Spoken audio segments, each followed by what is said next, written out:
कभी मैं खबरें सुनता हूँ तो खबरों में जो बहुत भुलक्कड़ माने जाते हैं, जिनके बारे में लोग कहते हैं इस एंकर के सामने कोई टिक नहीं पाएगा, वो भी अगर खबर नशर करता है तो कहता है आज वजीर आजम को एक जगह जाने की जरूरत पड़ गई इसलिए वो जल्दी से चले गए। वाह क्या जुमले हैं। वजीर आजम को कहीं जाने की जरूरत पड़ गई, उसे यही नहीं समझ में आ रहा है कि वजीर लफ्ज है कि वजीर लफ्ज है, जरूरत का लफ्ज है कि जरूरत का लफ्ज है, और जल्दी है कि जल्दी है। जिसे इसमें तमीज ना हो वो अपने आप को इल्म वाला समझता है, और जो जबर शेर के फर्क पर समझते हैं उनको लोग बेइल्म मानते हैं। इसीलिए मैं कभी कभी कहता हूँ तमीज़े नबाशत कमंदे हवा, उलटने को रोटी उलटी तवा।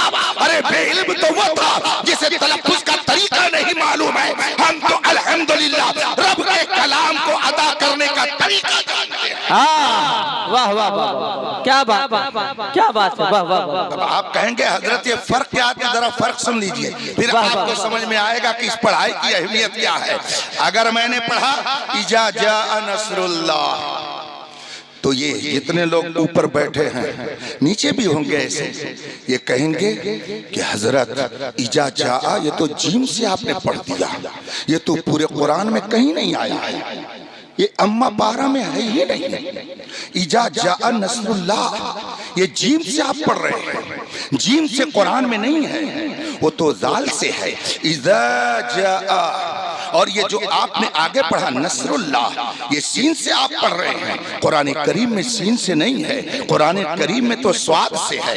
हमने पूछा कारी साहब अगर हमने सीन ही से पढ़ दिया तो मतलब क्या बदल गया? तो कारी साहब कहेंगे हजरत देखिए अरबी जबान में बड़ी उसात है, अरबी जबान बड़ी पाकीज़ा जबान है, अरबी जबान में बड़ी उसात है, उतनी उसात आपको किसी और जबान में नहीं मिलेगी, और उतनी खूबी और उतना कमाल भी आपको किसी जबान में नहीं मिलेगा। चलिए इतने लोग बैठे हैं, सब लोग कुछ न कुछ इंग्लिश जरूर जानते होंगे। मैं आपसे कहता हूं जरा लेके आइए, एक लफ्ज हो जिसमें से लिखा जाए, और दूसरा लफ्ज हो जिसमें सीन से हो, और तीसरा लफ्ज हो जिसमें स्वाद से हो, और चौथा लफ्ज हो जिसमें छोटी सीन और बड़ी सीन का फर्क हो। इंग्लिश में कोई ऐसा लफ्ज ले आइए कि जो से को अदा कर दे, जो सीन और स्वाद को अदा कर दे। से को अदा करने के लिए, स्वाद को अदा करने के लिए आपको इंग्लिश जबान में कोई लफ्ज नहीं मिलेगा।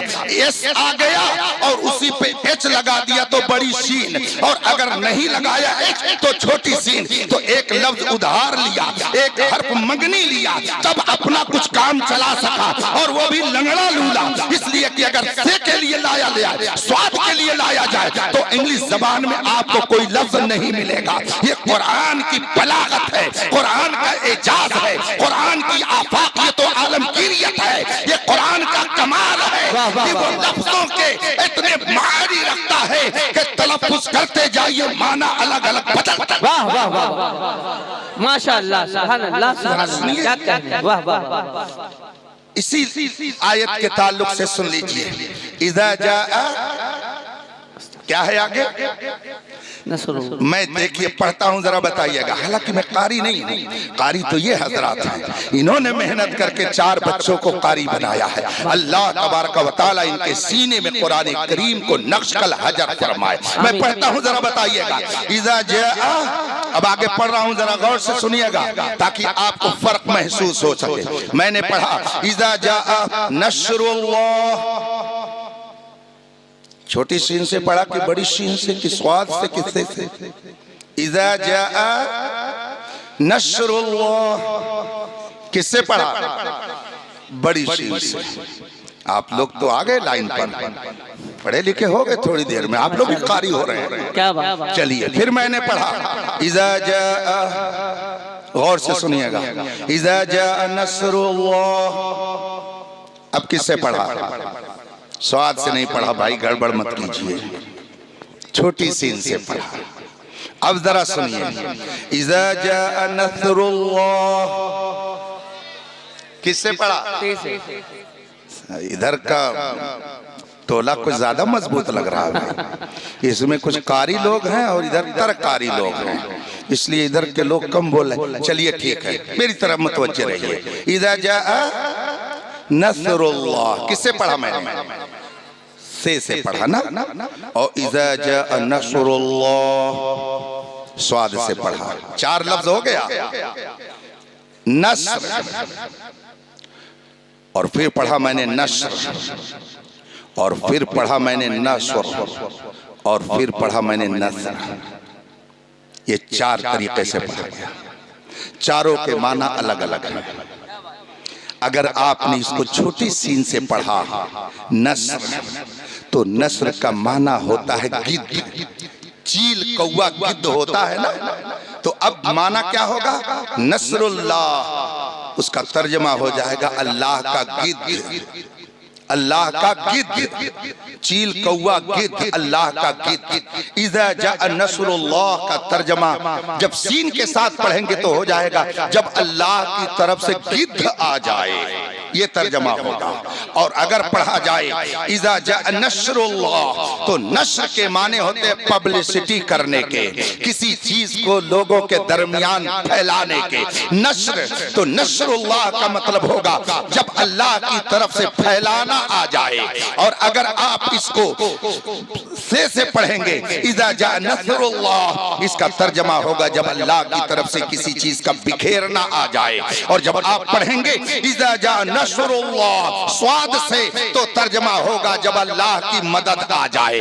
अब बताइए, एक उसका तर्जमा है गिद्ध, एक उसका तर्जमा है बिखेरना, एक उसका तर्जमा है फैलाना, और एक उसका तर्जमा है मदद। तो अब कुरान करीम में स्वाद के साथ है, यानी इज़ा जाअ नसरुल्लाह, जब अल्लाह की मदद आए। और अगर आपने सीन से पढ़ दिया तो तर्जमा होगा जब अल्लाह की तरफ से गिद्ध आ जाए। बताइए माना बदला कि नहीं बदला? इसका मतलब यह है कि अगर आपने कुरान को क़िरात के उसूल के मुताबिक नहीं पढ़ा तो आप कुरान नहीं पढ़ रहे हैं, बल्कि कुछ और पढ़ रहे हैं। कुरान तो वो है जो अरबी ज़बान में नाजिल हुआ। यहाँ कुरान करीम की आयत करीमा में अल्लाह की तरफ से मदद का जिक्र हो रहा है, और आप जो पढ़ रहे हैं उसमें अल्लाह की तरफ से गिद्ध का तज़किरा हो रहा है। अल्लाह अल्लाह। कुछ फर्क समझ में आ रहा है? तो ये है कारी। ये जब पढ़ेंगे तो इज़ा जाअ नसरुल्लाह नहीं पढ़ेंगे, ये पढ़ेंगे इज़ा जाअ नसरुल्लाह। और आप जब पढ़ोगे तो नसरुल्लाह पढ़ दोगे, नसरुल्लाह पढ़ दोगे।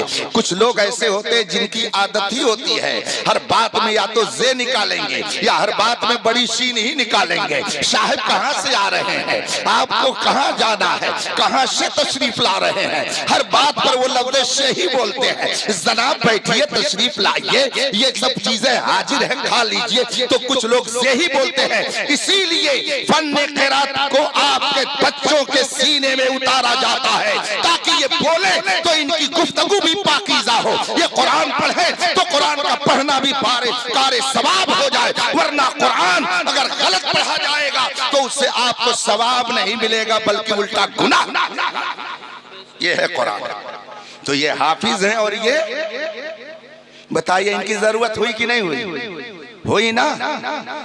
अब अगर कोई कहे कि मदरसों में क्या होता है, उनको बताइए मदरसे में बोलने का तरीका सिखाया जाता है, मदरसे में चलने का सलीका बताया जाता है, मदरसे में वफादारी का हुनर सिखाया जाता है, मदरसे में अल्लाह और रसूल की मार्फत का दर्स दिया जाता है, इश्क़ रसूल सिखाया जाता है, वालिदैन की खिदमत का तरीका बताया जाता है। और बस थोड़ी देर में आपके दरमियान और कुरान करीम में आपको किस किस चीज की तालीम दी गई, बड़ी तफसील है उसकी, मगर मैं उसको मुख्तसर करके आपके दरमियान रख के चला जाऊंगा।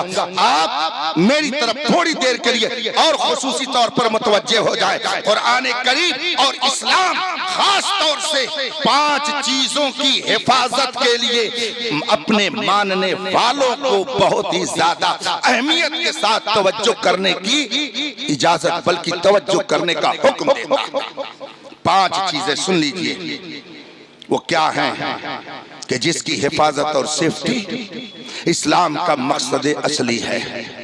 कुरान करीम और इस्लाम इंसानों के 5 चीजों की हिफाजत की जिम्मेदारी लेता है कि जो कुरान को सही ढंग से माने, जो इस्लाम का सही पैरोकार हो जाए।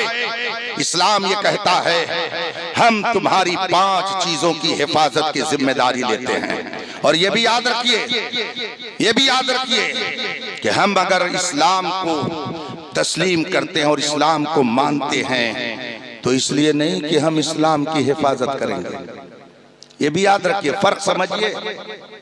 होगा कोई मजहब, होगा कोई मजहब जिसकी हिफाजत के लिए लोगों को दौड़ना पड़े, लोग उस मजहब की हिफाजत करें। कोई मजहब होगा, मगर हमारा मजहब इस्लाम, हम उसे इसलिए नहीं मानते कि हम उसकी हिफाजत कर रहे हैं, हम उसकी हिफाजत नहीं कर रहे हैं। हम तो इस्लाम को इसलिए मानते हैं कि इस्लाम हमारी हिफाजत कर रहा है। फर्क समझिएगा, हम इस्लाम को इसलिए नहीं मानते कि इस्लाम की हिफाजत हम कर रहे हैं, हम तो इस्लाम को इसलिए मानते हैं कि इस्लाम हमारी हिफाजत कर रहा है। अब आप पूछेंगे हजरत ये बताइए कि इस्लाम को मानने के बाद हमारी हिफाजत कैसी हुई? हमने कहा आप अपनी आंखों से देखिए, अपने माथे की आंखों से देखिए कि अगर आपने इस्लाम कबूल कर लिया, आप साहिब ईमान हो गए, आप मुसलमान हो गए, तो दर दर आपको पेशानी झुकाने की जरूरत नहीं है। ये एक सजदा जिसे तू गिरा समझता है, 1000 सजदे से देता है आदमी को निजात। गोया हमने अगर इस्लाम को कबूल कर लिया तो इस्लाम ने हमारी पेशानी को हर दर पर झुकने से महफूज कर दिया और हमने अपनी हिफाजत कर ली, तो इस्लाम ने हमारी हिफाजत की, हमने इस्लाम की हिफाजत की। और क्या कहते, वो भी सुन लीजिए जरा सा, हो सकता है आपके जहन में बात रह जाए। अगर आपने इस्लाम कबूल कर लिया तो आपको कुत्ता नहीं खाना है, आपको खिंजीर नहीं खानी है, आपको चूहा नहीं खाना है, आपको सांप नहीं खाना है, आपको गोजर नहीं खाना है, आपको बिच्छू नहीं खाना है, आपको छिपकली नहीं खानी है। और अगर आपने इस्लाम कबूल नहीं किया तो कोई बिच्छू खाएगा, कोई सांप खाएगा, कोई गोजर खाएगा, कोई खिंजीर खाएगा, कोई कुत्ता खाएगा। कितना पाकीज़ा मजहब है हमारा कि हमने इस्लाम को कबूल कर लिया तो इस्लाम ने हमको नापाक चीजों को खाने से महफूज कर दिया। अत्तय्यबातु लित्तय्यबीन, पाकीज़ा अकीदा है तो पाकीज़ा ग़िज़ा है। अल-ख़बीसातु लिल-ख़बीसीन, अगर अकीदा गलत है तो ग़िज़ा भी गलत है। अल्हम्दुलिल्लाह, इस्लाम ने हमें पाकीज़ा अकीदा अता किया तो पाकीज़ा ग़िज़ा। तो बताइए इस्लाम ने आपकी हिफाजत की कि नहीं की? अब आइए जरा सा जल्दी से सुन लीजिए, 5 चीजें अपने जहन में रखिए, लोगों को बताइए कि इस्लाम कितनी अहमियत की चीज है और कितनी अहम चीजों की हिफाजत करता है। सुनिए गौर से, इस्लाम के जितने कवानीन हैं, जितने उसूल हैं, जितना निजाम इस्लाम है, वो सब इंसान की 5 चीजों की हिफाजत के लिए है। सबसे पहले इस्लाम के कानून के अंदर इंसान की जान की हिफाजत की जिम्मेदारी, जान की हिफाजत, उसके बाद इंसान की अक्ल की हिफाजत, इंसान के माल की हिफाजत, इंसान के नस्ब और नस्ल की हिफाजत और इंसान के दीन की हिफाजत। ये 5 चीजें हैं। इस्लाम के जितने उसूल हैं वो इन्हीं 5 चीजों की हिफाजत के लिए हैं। मसलन, मिसाल के तौर पर कुरान कहता है कि जिसने किसी को बिला वजह कत्ल किया फकअन्नमा क़तल अन्नास जमीआ, गोया उसने सारी इंसानियत को कत्ल किया। इस्लाम में कत्ल करना, कत्ल नाहक सख्त जुर्म और हराम है। इस्लाम ने कत्ल को क्यों हराम करार दिया? ताकि इंसानों की जान की हिफाजत रहे। तो इस्लाम ने कत्ल को हराम करके, कत्ल नाहक से रोक करके इंसानों के जान की हिफाजत की जिम्मेदारी दे दी। और आगे बढ़िए, आखिर चोरी, डकैती, गसब आखिर इस्लाम ने क्यों हराम किया? उसकी वजह यह है ताकि इंसान के माल की हिफाजत हो, वरना जो चाहेगा, जिसका माल चाहेगा लेकर के चला जाएगा। और अब तो इतनी स्कीमें निकल रही हैं कि किसी को चोरी डकैती करने की जरूरत ही नहीं है। बेहतरीन स्कीम निकाला और उसके बाद में शानदार एडवर्टाइज कर दिया, इतने जमा कर दो, बस परसों से इसका 3 गुना तुमको मिलने लगेगा, 2 रोज के बाद 6 गुना मिलने लगेगा। तो न डाका डालने की जरूरत है, न चोरी करने की जरूरत है। बेहतरीन स्कीम तो तुम एडवर्टाइज करके लोगों के दरमियान पहुंचा दो, वैसे ही करोड़ों का माल जमा हो जाएगा और फिर लेकर के कंपनी गायब हो गई और ये आंखों से आंसू बहा रहे हैं और रो रहे हैं। क्या बताएं हजरत, मेरा 5 करोड़ चला गया, मेरा 2 करोड़ चला गया, मेरा 6 करोड़ चला गया। इसीलिए इस्लाम ने सूद को सख्ती से हराम फरमाया, बल्कि फरमाया गया कि सूद का 1 रुपया खाना ये 36 मर्तबा अपनी मां से ज़िना करने से भी ज्यादा बुरा।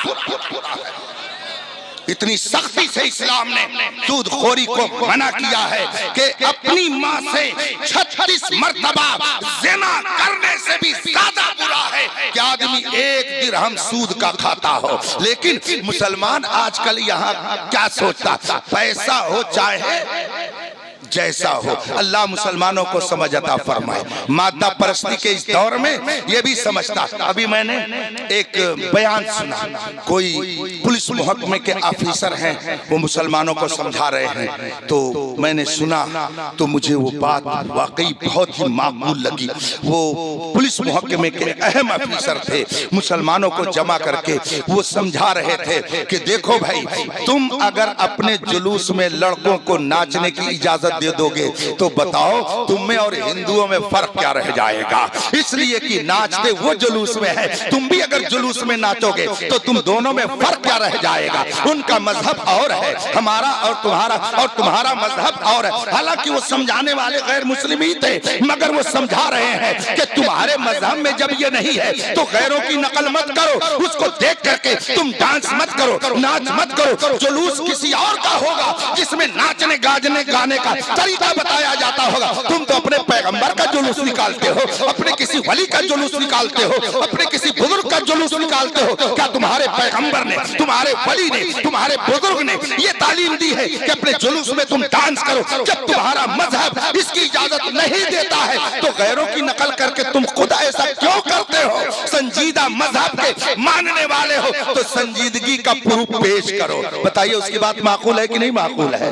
तो सिर्फ उसी के लिए नहीं बल्कि हर मामले में बहुत सारी माकूल बातें आप तक पहुंचाई जाती हैं। हमारा मुसलमान समझ, अगर इसके पास 5 मंजिला बिल्डिंग है तो मेरे पास भी होनी ही चाहिए, चाहे सूद खाना पड़े, चाहे चोरी करनी पड़े, चाहे डकैती करनी पड़े, चाहे नाजायज और हराम माल किसी भी तरीके से लाना पड़े, लेकिन मैं बिल्डिंग बना करके उसका मुकाबला करूंगा। जबकि ये सारे फैसले बहुत पहले हो चुके हैं। आइए मैं कुरान की एक आयत करीमा सुनाऊं और उसका पसमंजर आपके सामने रखूं। सहाबा ने एक मर्तबा रसूल पाक की बारगाह में जाकर के अर्ज की, या रसूल अल्लाह, जब हम हक पर हैं, एक खुदा के मानने वाले हैं, आपको उसका नबी तस्लीम करते हैं, हम सच्चे मजहब के पैरोकार हैं, या रसूल अल्लाह, फिर क्या वजह है कि बड़ी बड़ी मंडियों पे कब्जा औरों का है, शानदार किस्म की सवारियां औरों के पास हैं?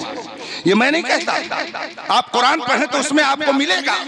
साहबा ने सवाल किया था हुजूर से, या रसूल अल्लाह, बड़ी बड़ी मंडियां इनके कब्जे में, मक्के की मार्केट इनके कब्जे में, उम्दा किस्म की सवारियां इनके पास, या रसूल अल्लाह, जब हम पर हैं तो ये सारी चीजें इनके लिए क्यों हैं?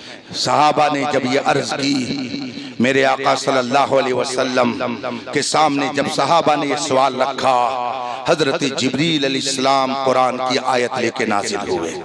कुरान करीम में फरमाया गया है, ला यगुर्रन्नका तक़ल्लुबुल लज़ीना कफ़रू फ़िल बिलाद मताउन क़लील सुम्मा मावाहुम जहन्नम।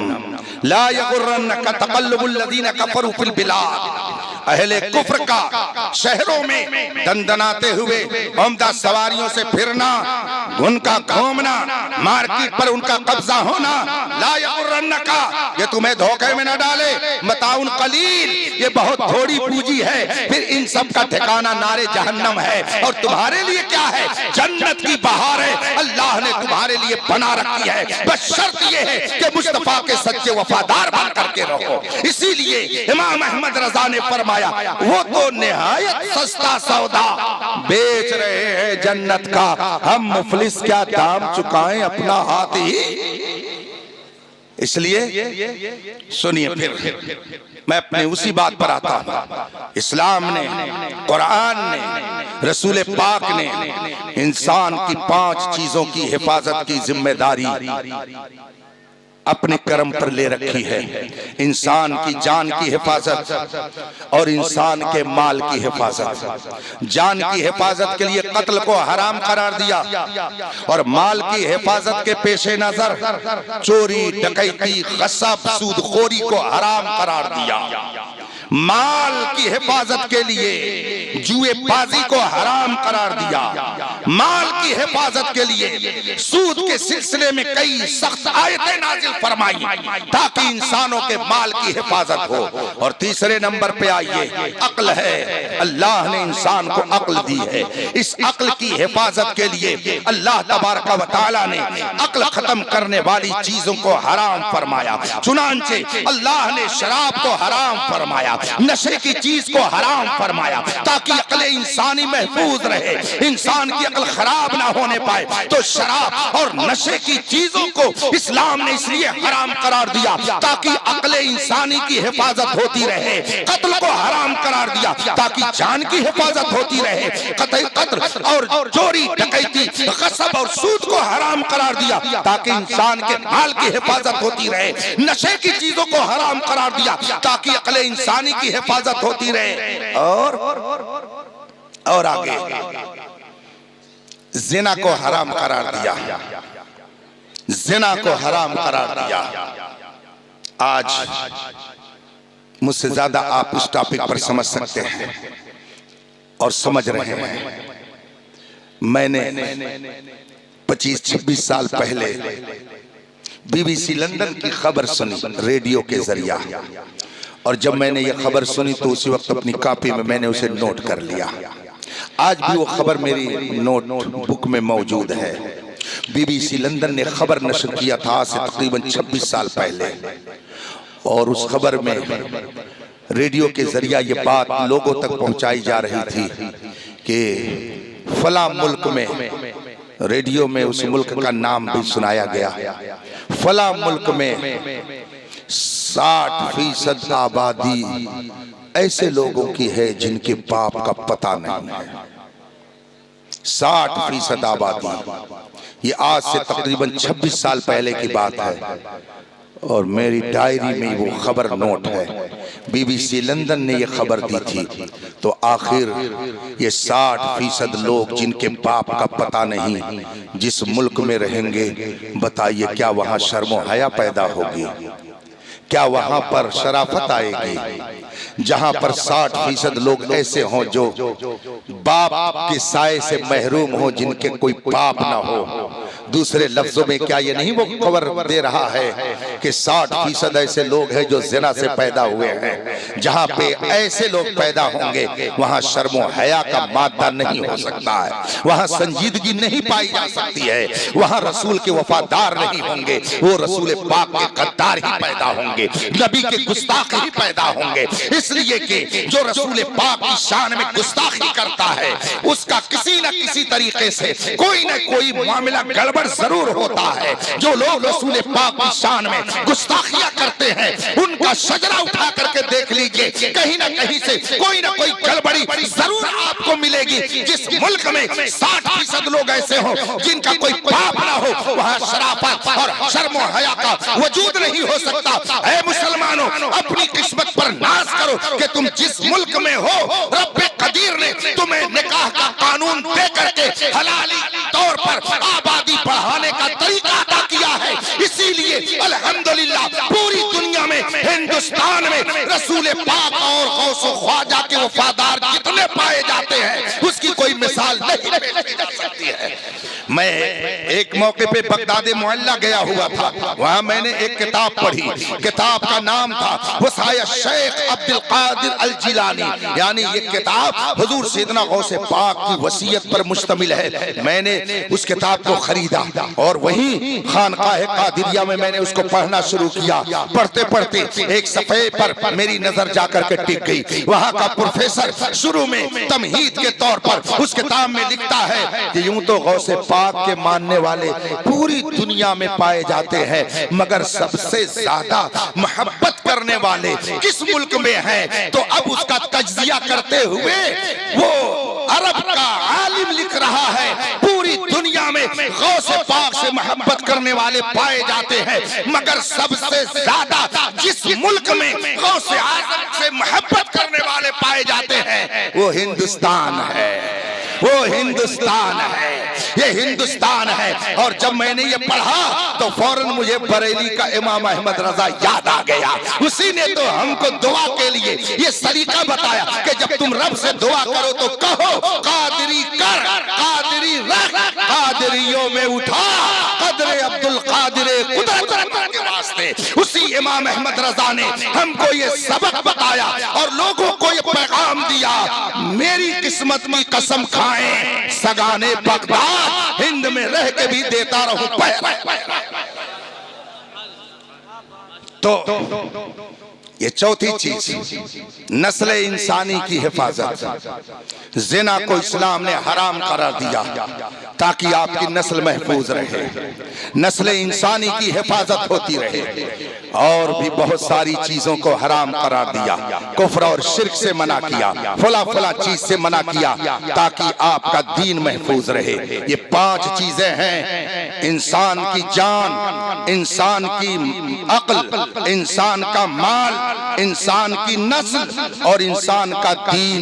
इन 5 चीजों की हिफाजत के लिए कुरान आला तालीम देता है। इसलिए रफीकान मोहतरम, कुरान ने खुद ही ऐलान किया, इन्ना हाज़ल कुरान यहदी लिल्लती हिया अक़वम, बेशक ये कुरान उस रास्ते की रहनुमाई करता है जो सबसे उम्दा है, जो सबसे बेहतर है, जो सबसे शानदार है। और एक जगह कुरान ने फरमाया, वनुनज़्ज़िलु मिनल कुरान मा हुआ शिफा, अल्लाह फरमाता है हम कुरान की वो आयतें उतारते हैं जिसमें शिफा है। शिफा का मतलब इलाज है। इलाज किस चीज का होता है? बीमारी का। तो गोया ज़िना को पसंद करना एक बीमारी है, नशाखोरी करना एक बीमारी है, सूद खाना एक बीमारी है, कत्ल गारत गरी करना एक बीमारी है, डकैती करना एक बीमारी है, ज़िना करना बीमारी है, झूठ और गीबत करना एक बीमारी है। इन सारी बीमारियों से इलाज कुरान अता करता है, वो है कुरान, वो है कुरान। लेकिन याद रखिएगा, कुरान पढ़ने से हर शख्स को बीमारी से शिफा नहीं मिल सकती है। अबू जहल भी कुरान सुनता था और हजरत उमर ने भी कुरान सुना, मगर अबू जहल सुन करके अनसुनी कर बैठा, बल्कि नफरत कर बैठा, तो वो आज तक अबू जहल रह गया। और हजरत उमर ने चंद आयतें सुनी तो दिल की दुनिया बदल गई। नतीजा ये हुआ कि वो फारूक आजम हो गए। तो अब ये मतलब नहीं है कि कुरान में कसूर है। मैंने दूध और घी की मिसाल दी। आखिरी बात कह करके आपसे रुखसत हो जाऊंगा, इसलिए कभी 9 घंटे का सफर करके मुझे दारुल उलूम अलीमिया जमदा शाही पहुंचना है। सूरज है ना, सूरज, सूरज की रोशनी सिर्फ कलमा पढ़ने वालों ही के घर में जाती है क्या? नहीं, कुरान सबको, सूरज सबको रोशनी बख्शता है। अच्छा, इस रोशनी के बाद अब क्या होता है? कभी कभी बच्चे खेल तमाशा करते हैं। आपने देखा होगा बच्चे कभी कभी खेल करते हैं तो किस तरह का, हाथ में एक शीशा आईना ले लेते हैं और उसको सूरज की तरफ करते हैं और उसके बाद में अपने किसी साथी के चेहरे की तरफ करते हैं। तो बताइए, आंखें चकाचौंध होती है कि नहीं होती हैं? आंखें चकाचौंध हो जाती हैं, खीरा हो जाती हैं। और कभी कभी उसी आईने को अगर तारीक कोठरी की तरफ कर दिया करता है आदमी, तो वहां भी रोशनी पहुंचती है ना।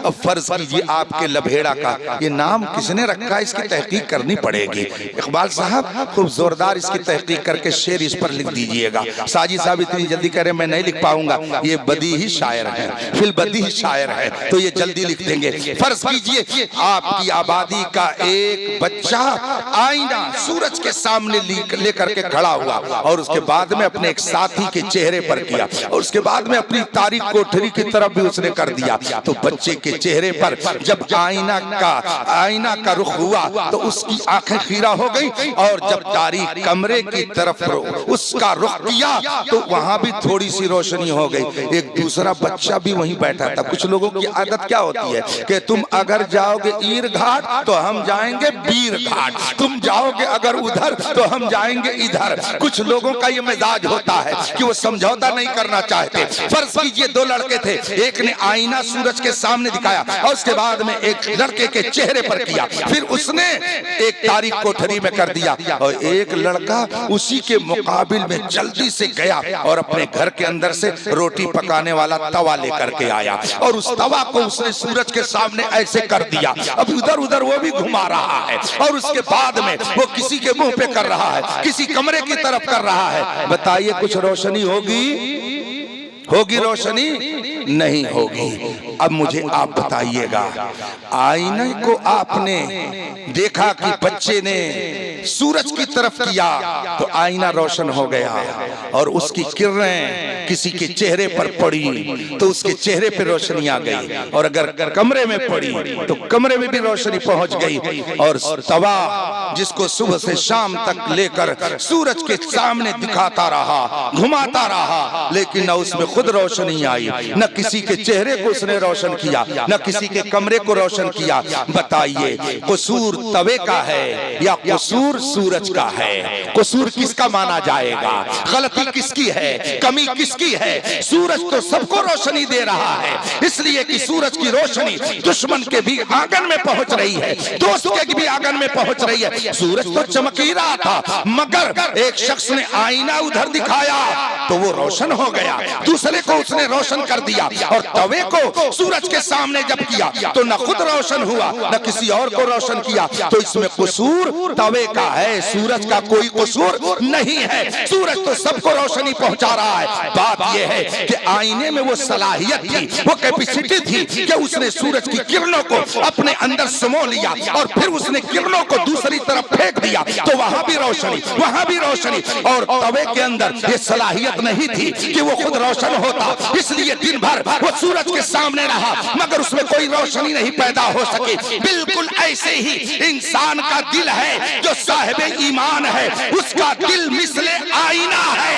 और जो कुफ्र की गंदगी में मुलव्विस है उसका दिल मिसले तवा है। मेरे मुस्तफा हिदायत के सूरज, उस सूरज को अबू बकर ने देखा तो उनके दिल की दुनिया रोशन हो गई, और अबू जहल ने देखा तो वो मिसले तवा था, इसलिए तारीख का तारीख ही रहा। बात समझ में आ रही है? तो कुरान हिदायत का सूरज है, मगर जिसका दिल मिसले आईना है वो कुरान को पढ़ता है तो उसके दिल में ताजगी पैदा होती है। तभी तो इमाम अहमद रजा ने फरमाया, चमक तुझसे पाते हैं सब पाने वाले, मेरा दिल भी चमका दे। हाँ, तो जाहिर सी बात है रसूल पाक हिदायत के सूरज, उस सूरज से अबू बकर चमके, उमर फारूक चमके, हजरत उस्मान गनी चमके, मौलाए कायनात चमके, हजरत बिलाल हबशी चमके। सुभान अल्लाह। जरा देखिए तो सही चमकना किस तरह से होता है। आज लोग कहते हैं अरे मक्का शरीफ से ये आए हैं, ये कहां से आए? मदीना शरीफ से आए। और आजकल हमारे सुन्नियों में एक वबा और चल रही। अरे भाई सब ठीक है, किसी को कुछ मत कहो, किसी को कुछ मत कहो, सब सही है। वाह भाई सुभान अल्लाह। ये पता नहीं कहां से इन्होंने निकाल लिया कि सब बराबर है। जितने कलमा पढ़ने वाले क्या सब बराबर है? कहां से आपने ये जहन बना लिया? कहां से आपने ये सोच लिया? कुरान तो ये कहता है तारीकी और रोशनी दोनों बराबर नहीं हो सकते। कुरान ये कहता है धूप और छांव दोनों बराबर नहीं हो सकते। कुरान कहता है इल्म वाला और बेइल्म ये बराबर नहीं हो सकते। कुरान ये कहता है हिदायत और गुमराही ये दोनों बराबर नहीं। ये पता नहीं कहां से लेके आ गए, सब बराबर। इसी को क्या कहा जाता है?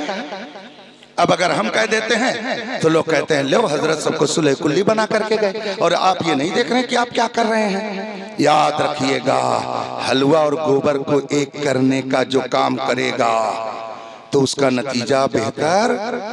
हाँ, एक बाल्टी शरबत रूह अफ़ज़ा हो। शरबत रूह अफ़ज़ा को याद रखिएगा, अभी रमजान आ रहा है, 2 ही 4 रोज 6 रोज के एक हफ्ते के बाद आ जाएगा। शरबत रूह अफ़ज़ा हो, 1 बाल्टी शरबत रूह अफ़ज़ा और उसमें 1 कतरा पेशाब डाल दीजिए। बताइए बाल्टी का पानी पाक रहेगा कि नापाक हो जाएगा? शरबत पाक रहेगा कि नापाक हो जाएगा? 1 कतरा पेशाब के पड़ने से पूरी बाल्टी का शरबत नापाक हो गया। अरे भाई कैसा मसला आप लोग बता रहे हैं? सही बता रहे हैं ना? अरे डरिए नहीं भाई, जो जानते हो बताइए क्या हो जाएगा वो? अच्छा, 1 बाल्टी शरबत रूह अफ़ज़ा और उसमें आपने 1 कतरा पेशाब डाल दिया। चाहे पेशाब 1 कतरा डालिए, चाहे शराब 1 कतरा डालिए, दोनों का हुक्म एक ही है। पूरी बाल्टी का पानी नापाक हो गया ना? अब आप जरा गौर कीजिए, नुकसान किसका हुआ? नुकसान किसका हुआ? अरे भाई शरबत और पेशाब को जब मिलाया गया तो नुकसान किसका हुआ? शरबत का। पेशाब का कुछ नहीं नुकसान हुआ, शराब का कुछ नहीं नुकसान हुआ। शराब तो पहले भी नापाक थी, पेशाब पहले भी नापाक था, और पहले शराब वो शरबत रूह अफ़ज़ा क्या था, अब क्या हो गया? तो बताइए नुकसान किसका हुआ? याद रखिएगा, सुन्नी अगर बदअकीदा से दोस्ती करेगा, सुन्नी अगर बदअकीदा से मिलेगा तो उनका कुछ नहीं नुकसान होगा। वो तो पहले ही से है, वो तो पहले ही से है, उनका नहीं नुकसान होगा। नुकसान शरबत रूह अफ़ज़ा ही का होगा।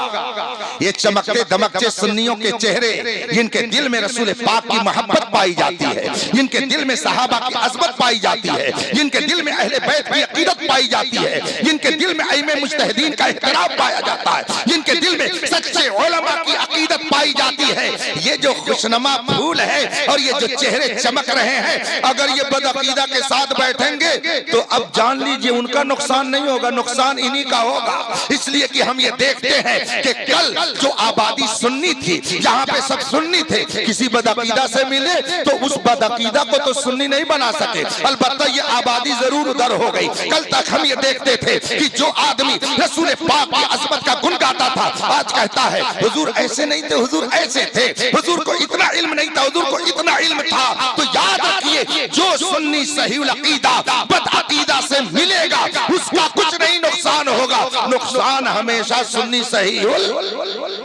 हाँ, इसीलिए आला हजरत ने फरमाया है, सूना जंगल छाई बदली, सोने वालों जागते रहियो चोरों की। हाँ याद रखिएगा, ये मत कहिएगा अरे ये भाई है, ये चचा है, ये भतीजा है, कैसे इनको छोड़ दे। कल मैदान महशर में पता चलेगा कैसे छोड़ा जाता है। कब्र में गए सबने साथ छोड़ा, कब्र में गए सबने साथ छोड़ा। कौन कब्र में काम आएगा? कब्र में उजाला कौन पैदा करेगा? कौन है जो रोशनी देगा? कौन है मैदान महशर में जो शफाअत करेगा? कौन है जिसके सदक़े में जन्नत में जाएंगे? कौन है जिसके सदक़े में जन्नत की बहारें आपको मिलेगी? एक जात मेरे मुस्तफा की है, एक जात रसूल पाक की है। इसीलिए इमाम अहमद रजा ने फरमाया, उन्हें जाना न रखा लिल्लाहिल हम्द में दुनिया से और कायम करने का मकसद, मदरसा चलाने का मकसद, हाफिज कुरान बनाने का मकसद, आलिम दीन बनाने का मकसद क्या है? इस मकसद को आला हजरत के शेर में सुन लीजिए और मैं अपनी बात को खत्म करता हूँ। अल्लाह ने हमें जान दी, जान है तो जहान है। उसने जान दी, उसने जबान दी, उसने आँख दिया, उसने कान दिया, उसने नाक दी, जमीन व आसमान की हजारों नेमतें दी। किस लिए दी? आला हजरत फरमाते हैं, दहन में ज़बान, बदन में है जान, हम आए यहाँ और उठे भी वहाँ। बस यही जिंदगी का मकसद है, यही जिंदगी का मकसद है। अब इस जिंदगी के मकसद को जो समझ ले तो इंशाअल्लाह वो कामयाब रहेगा। हमको जाना है जमदा शाही, यहाँ से कई किलोमीटर है? कई किलोमीटर? चलिए मान लीजिए 500 किलोमीटर। 500 किलोमीटर है। अभी जब हमारी गाड़ी चलेगी कुछ दूर के बाद साथियों से पूछा जाएगा कई किलोमीटर हो गया, वो कहेंगे हजरत 450 किलोमीटर अभी बाकी है, 1 किलोमीटर और पहुंचे। अब कितना कम हो गया? 1 किलोमीटर कम हो गया। 2 किलोमीटर कम, अब कितना कम हुआ? अब 400 किलोमीटर बाकी है। ये जो पत्थर लगे हुए हैं ये मंजिल है कि निशाने मंजिल है? क्या है? मंजिल नहीं है, बल्कि मंजिल तो हमारी कहां है?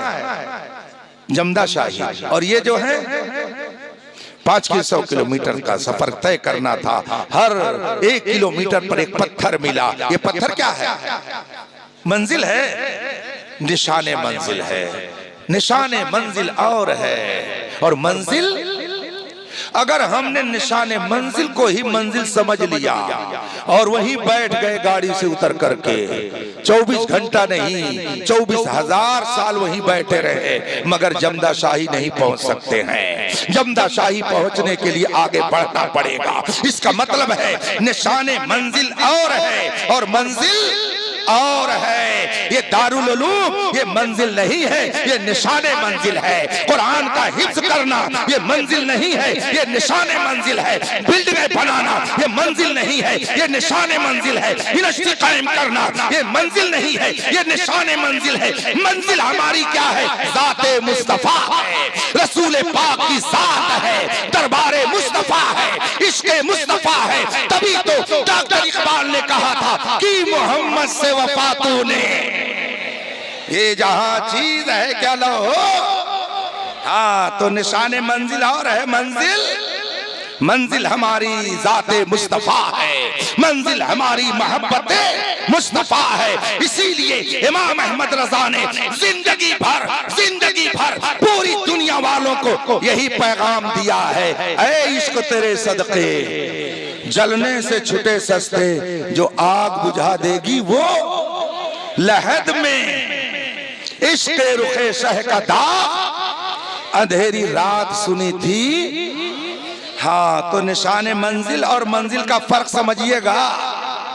मंजिल पर नजर रहे और निशाने मंजिल देखते हुए आगे बढ़ते रहिए। अल्लाह तबारक व तआला इन बच्चों के सीने में कुरान को नक्श कल हजर फरमाए, इसकी बरकतों से इन्हें और इनके घर वालों को माला माल फरमाए। मैं इन्हें भी मुबारकबादी देता हूँ, इनके असातिज़ा जिन्होंने इन्हें जीम और जे का फर्क समझाया है, जिन्होंने इन्हें शीन और सीन का फर्क बताया है। कितना बड़ा एहसान है। बोलने का तरीका इनके असातिज़ा ने दिया। इसीलिए तो सैयदना मौलाए कायनात अली मुर्तजा ने फरमाया कि जिसने एक हर्फ मुझे पढ़ा दिया वो मेरा आका, मैं उसका गुलाम हो गया। ये तलबा अब इनके आका, इनके असातिज़ा हैं। इन्होंने पढ़ाया, इन्होंने लिखाया, इन्होंने इन्हें जिंदगी गुजारने का शऊर दिया। इसलिए इनका मकाम बहुत बुलंद है, बहुत बुलंद है। मैं इन्हें भी मुबारकबादी देता हूँ और इनके वालिदैन जिन्होंने अपने बच्चों को खुद से जुदा किया, मदरसे की दुनिया में भेजा, हजार मुश्किलात का सामना करके इन्होंने तालीम हासिल की। अल्लाह ताला इनके वालिदैन को भी इसका बेहतर सिला अता फरमाए। और अगर आपने दारुल उलूम न कायम किया होता तो क्या ये बहार आज देखने को मिलती? इसलिए आपको भी मुबारकबादी कि आपने एक अजीम इदारा कायम करके यहाँ हिफ्ज़ कुरान और क़िराअते कुरान के लिए बंदोबस्त किया। रब्बे कदीर आपके भी रिज़्क़ में बेशुमार बरकतें अता फरमा। मेरी आखिरी गुफ्तगू से ये मत समझ लीजिएगा कि मकान न बनाओ, सवारी न करो, मंजिल की तरफ न चलो, निशाने मंजिल न देखो, गड़बड़ हो जाएगा। अभी से ये सब क्या कह करके गए हैं? हाँ, हर टर बनो ताकि टरटराने वालों की टर को रोक सको।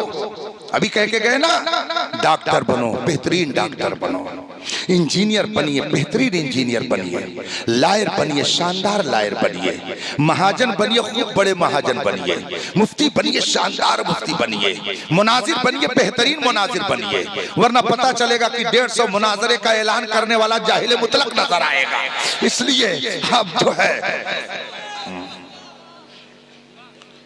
मुनाजिर बनिए तो शानदार मुनाजिर बनिए, हाफिज बनिए तो शानदार हाफिज बनिए, कारी बनिए तो शानदार कारी बनिए, मुफस्सिर बनिए तो बेहतरीन मुफस्सिर बनिए, लायर बनिए तो बेहतरीन लायर बनिए, सब बनिए, मगर सबसे पहले मुस्तफा के वफादार बनिए, सबसे पहले मुस्तफा के वफादार बनिए। और मुस्तफा की वफादारी का दर्स जो बरेली ने दिया है, जिसको मसलके आला हजरत कहा जाता है, इसी पे कायम रहिएगा इंशाअल्लाह, यहाँ भी सुरखुरू रहिएगा और रहिएगा। मेरे मुर्शिदे गिरामी हुजूर ताजुश शरिया का फरमान है, जिंदगी ये नहीं है इसी के लिए, जिंदगी है नबी की, नबी के लिए। ना समझ मरता है जिंदगी के लिए, जीना मरना है सब कुछ नबी के लिए। मसलके आला हजरत पे कायम हो, जिंदगी दी गई है।